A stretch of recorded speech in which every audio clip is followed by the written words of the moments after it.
ζευγάρι βρίσκεται στο ζωολογικό κήπο και όπως περπατάει βρίσκει ένα γκρουπ.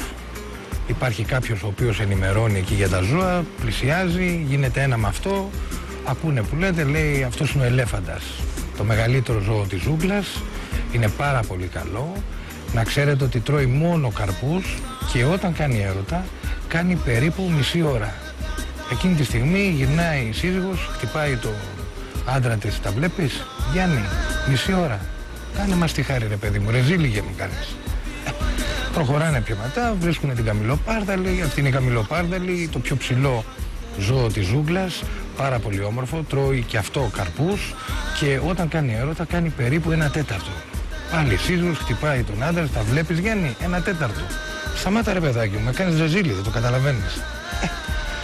Το ένα μετά το άλλο, έφτανε μίκρινο ο χρόνος, κάποια στιγμή φτάνουν στο ελάφι, αυτό είναι το ελάφι, το ομορφότερο ζώο της ζούγκλας, εκπληκτικό και αυτό βέβαια καρπούς τρώει και όταν κάνει έρωτα κάνει περίπου στο 1 λεπτό. Οπότε παίρνει τα πάνω του αυτός, τη χτυπάει στο μπράτσο γιατί τα βλέπεις, 1 λεπτό. Οπότε γυρνάει και αυτή και το ναι, αλλά τα κέρατα στο κεφάλι τα βλέπεις.